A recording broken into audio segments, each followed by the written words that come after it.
কেমন আছেন সবাই? আশা করছি সবাই খুব ভালো আছেন। আমিও খুব ভালো আছি। আমার একটা নতুন ব্লগে আপনাদের সবাইকে স্বাগত। তো এখন সন্ধ্যা ৭টা, আমরা বেরিয়েছি একটু বাজার করতে। সারাদিন তেমনভাবে রান্নাবান্না করা হয়নি, বাজার ছিল না বলে। তো ভাবলাম দুজন মিলেই বাজার করে নিয়ে আসি।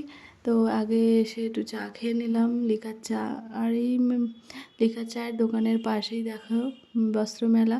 তো এখানে তাঁত বস্ত্র মেলা শুরু হয়ে গেছে। আর আমরা এই যে গৌতমদার চায়ের দোকানে চা খাচ্ছি। দাদা ভীষণ ভালো চা বানায়। তো এখান থেকে ভাবলাম যে একটু মেলা দিয়ে ঘুরে যাব, কেমন হয়েছে দেখে যাব আর কি।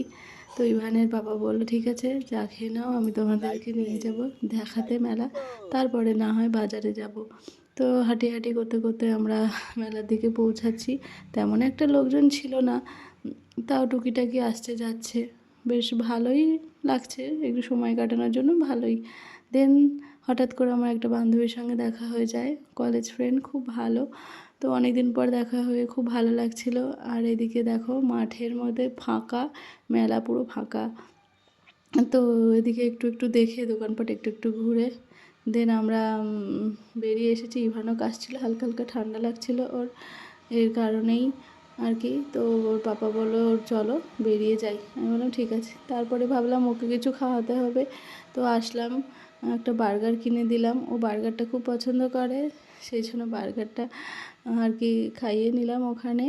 আর দেন আমরা ওখান থেকে বেরিয়ে এসেছি, এসে আসলাম মাছের দোকানে।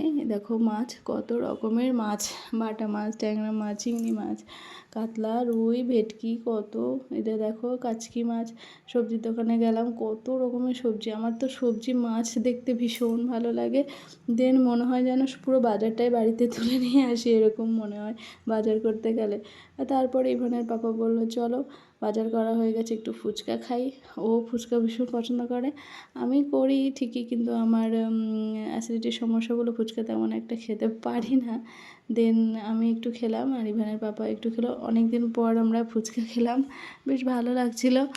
আর মাঝে মাঝে একটু খেলেও ভালোও লাগে, একসঙ্গে সেই পুরোনো দিনের কথাগুলো মনে পড়ে যায়। আগে বেরিয়ে ফুচকা, চা, তারপরে এটা ওটা খাওয়াও হতো আর কি। দেন বাড়ি ফিরে এসে ইভানের জন্য খাবার বানালাম, দেখো সুন্দর সুন্দর শেপ বানিয়ে। তারপরে আমরা ডিনার করে নিয়েছি। তো চলো আজকে ছোট্ট একটা ব্লগ ছিল। তো টাটা, গুড নাইট, তোমরা ভালো থেকো, সুস্থ থেকো, টাটা।